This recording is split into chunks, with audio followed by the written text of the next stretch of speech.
Hello and very good evening to all of you बच्चों। आज की क्लास में हम लोग देखने वाले हैं कैसे किसी मॉडुलस फंक्शन का कंपोजिट फंक्शन के फॉर्म में कन्वर्जन होने पर उसका डोमेन आसानी के साथ फाइंड आउट किया जाता है। तो आइए देखते हैं पहला क्वेश्चन क्या है आज की क्लास का।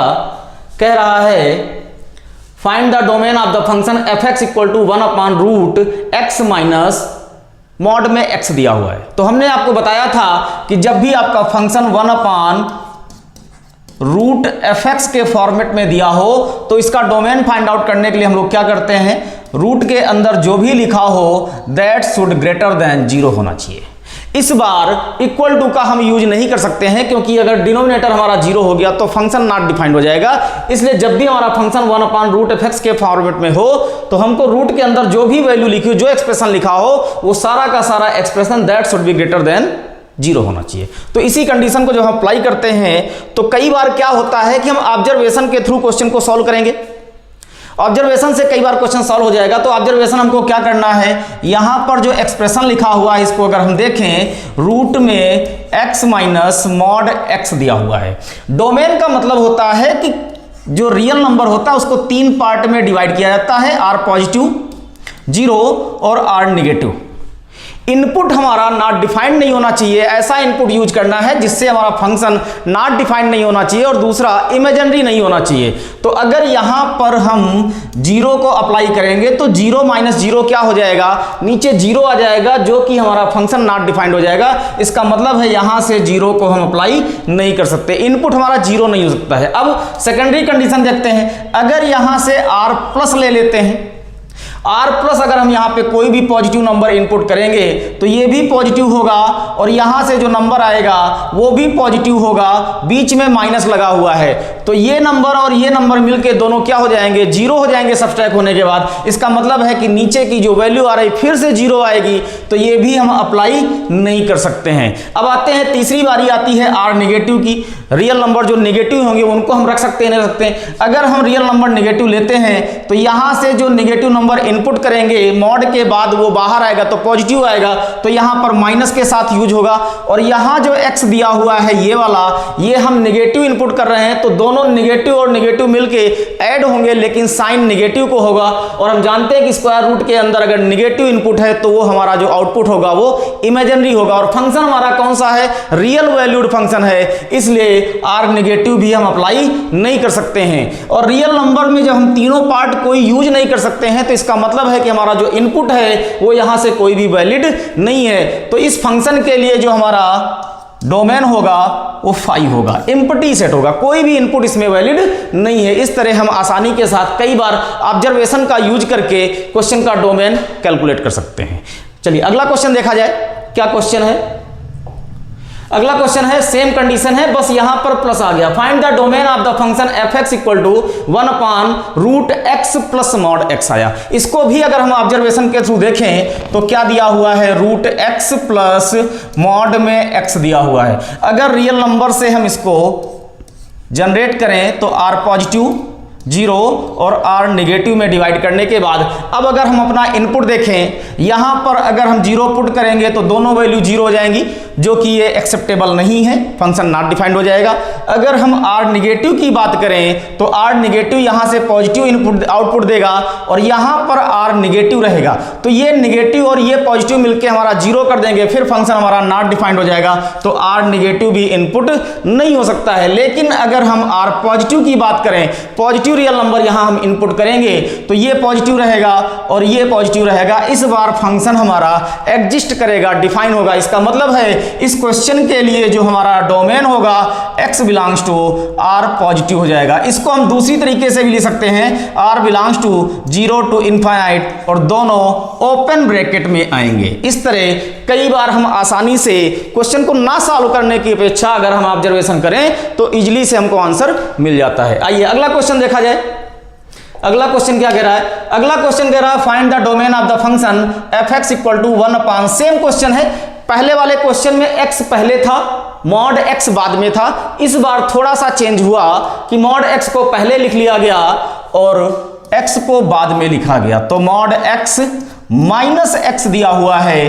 फिर अगर हम रियल नंबर से इसको हम कंपेयर कराएं इनपुट को तो r पॉजिटिव, 0 और r निगेटिव। सबसे पहले अगर हम बात करें r पॉजिटिव की तो जब आप यहां आर पॉजिटिव इनपुट, कोई भी पॉजिटिव नंबर इनपुट करेंगे तो ये पॉजिटिव होगा आउटपुट, इसका भी आउटपुट पॉजिटिव होगा, बीच में माइनस का साइन लगा हुआ है तो दोनों सेम नंबर होने की वजह से ये जीरो हो जाएगा। इसका मतलब इस बार आर पॉजिटिव हमारा इनपुट नहीं हो सकता है। सेम कंडीशन जीरो के साथ अप्लाई होगी, दोनों स्थान पे जीरो आ जाएंगे तो रिजल्टेंट हमारा जीरो आएगा, डिनोमिनेटर जीरो हो नहीं सकता है, इसलिए इनपुट हमारा जीरो नहीं ले सकते हैं। लेकिन अगर आर माइनस की बात करें, कोई भी निगेटिव नंबर जब आप यहां डालेंगे तो उसका आउटपुट पॉजिटिव आएगा, और यहां पर निगेटिव नंबर डालेंगे तो पहले से माइनस लगा होने के कारण दोनों निगेटिव मिलके क्या हो जाएंगे, पॉजिटिव हो जाएंगे। तो ये भी पॉजिटिव और ये भी पॉजिटिव दोनों मिलके ऐड होंगे पॉजिटिव साइन के साथ। इसका मतलब है इस बार फंक्शन हमारा एग्जिस्ट करेगा, तो जो हमारा डोमेन बन रहा है क्या बन रहा है, निगेटिव बन रहा है, R negative, X belongs to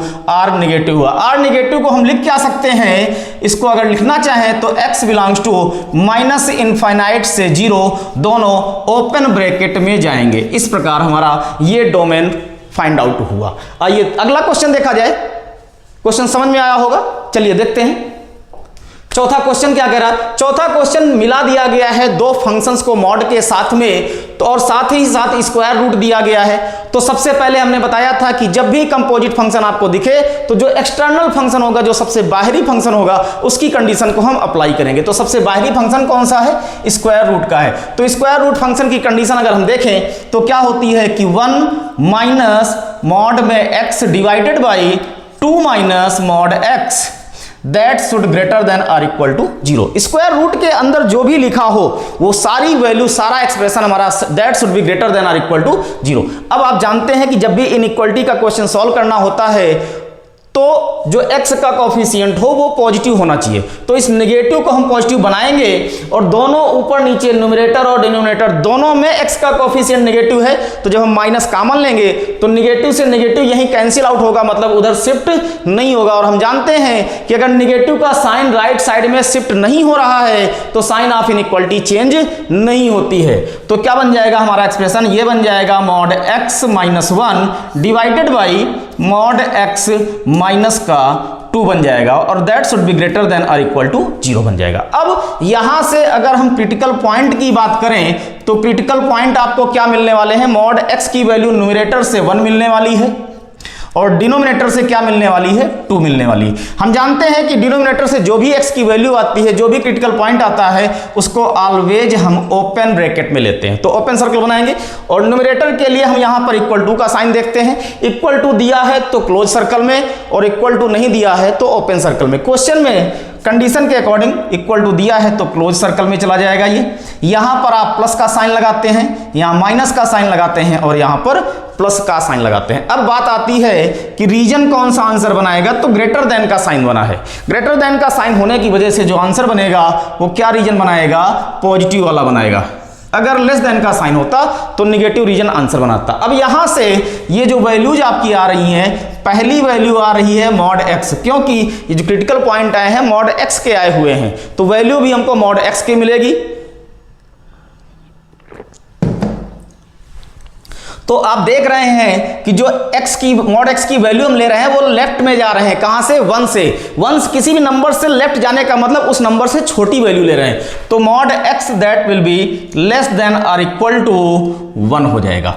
और यहां पर अगर देखें तो 2 से हम राइट में जा रहे हैं, किसी भी नंबर से राइट जाने का मतलब उससे ग्रेटर नंबर ले रहे हैं, तो ग्रेटर नंबर लेने का मतलब क्या हो गया, mod x that is greater than 2 हो जाएगा। अब यहां पर हमने इक्वल टू का यूज किया क्योंकि क्लोज सर्कल था, यहां पर ओपन सर्कल था, इसलिए इक्वल टू का यूज नहीं हुआ। अब आप जानते हैं कि अगर मॉड x लेस देन और इक्वल टू a दिया हो तो इसको हम लोगों ने सीखा था कि x की जो वैल्यू होगी वो माइनस a से a तक ली जाती है क्लोज ब्रैकेट में। और दूसरा हमने सीखा था कि मॉड x अगर ग्रेटर देन a दिया हो तो हम लोग क्या करते हैं कि x की वैल्यू माइनस इनफाइनाइट से माइनस a तक जाती है ओपन में, और यूनियन a से इनफाइनाइट तक ले जाते हैं। इन दोनों केसेस का जब हम यहां पे अप्लाई करेंगे तो हमारा जो फाइनल आंसर बनेगा वो क्या बनेगा, x बिलोंग्स टू -1 से 1 क्लोज ब्रैकेट में,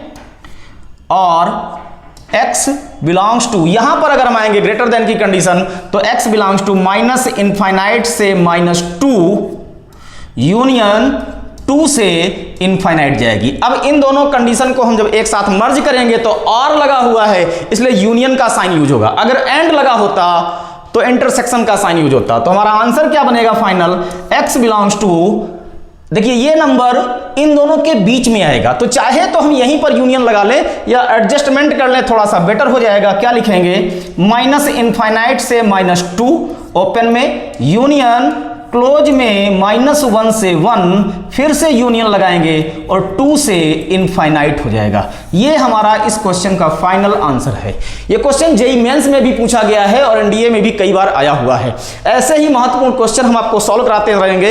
ये सीरीज आपकी जो चल रही है जेईई मेंस के लिए और एनडीए के लिए, इसमें हम ऐसे ही इंपॉर्टेंट क्वेश्चन लाते रहेंगे जो आपके आने वाली एग्जाम में महत्वपूर्ण साबित होंगे। तो मिलते हैं अगली क्लास में, तब तक के लिए जय हिंद एंड थैंक यू।